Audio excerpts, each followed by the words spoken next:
पटना में गंगा पथ जो कि मेरीन ड्राइव से फेमस बन के तैयार हो गया है। ऐसे में मुख्यमंत्री नीतीश कुमार जो है उद्घाटन किए और जिस तरीके से पटना का ये खूबसूरत सा मेरीन ड्राइव बन के तैयार हुआ है और करोड़ों की लागत से ये मेरीन ड्राइव तैयार हुआ। और ऐसे में आज की बड़ी खबर आपको बता दें कि लगातार बारिश जो है पटना राजधानी में हो रही है और बारिश की चपेट में ये मेरीन ड्राइव का जो पाथवे है वो अब धंसता नज़र आ रहा है। आपको बता दें कि जिस तरीके से पाथवे की तस्वीर देखिए विजुअल में कि किस तरीके से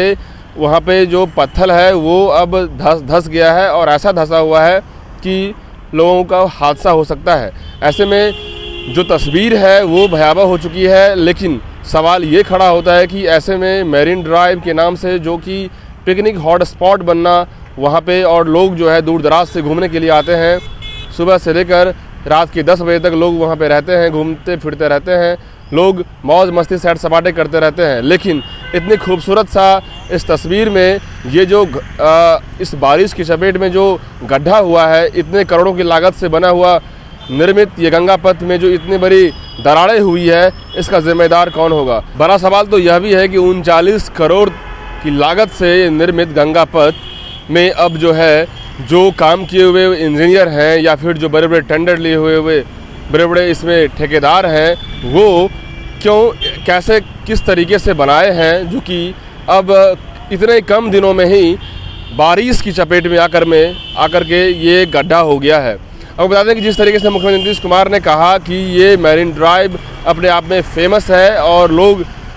पटना में जब बन के तैयार होगा तो जब देखने आएंगे, जब घूमने आएंगे तो एक अलग ही नज़ारा देखने को मिलेगा। हो भी क्यों ना, गंगा के किनारे में जो सौंदर्य है वो बहुत ही बढ़िया है, लेकिन ऐसे में जिस तरीके से इतने करोड़ों की लागत से निर्मित ये गंगा पथ के इतना जल्दी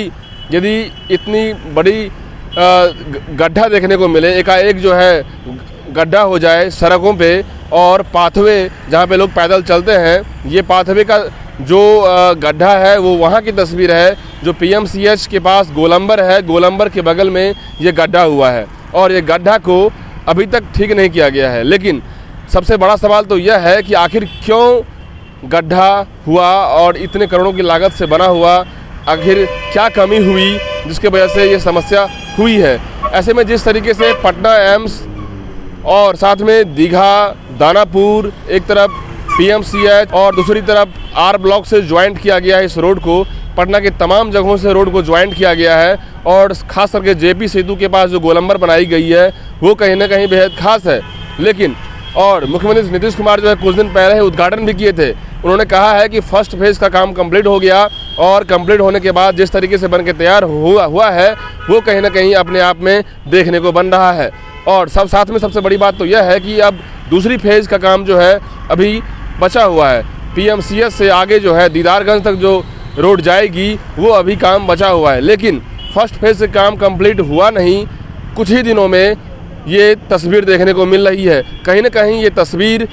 इस चीज़ को दर्शाता है कि काम करने वाले जो लोग इंजीनियर हैं या फिर काम करवाने वाले जो जिनको टेंडर मिलता है वो कहीं ना कहीं इस पर में सही से काम नहीं किए हैं या फिर ये अब जिम्मेदारी सरकार को ही झेलनी पड़ेगी, क्योंकि इतने करोड़ों की लागत से बना हुआ निर्मित गंगा पथ अब जो है सबका पोल खोल देगी।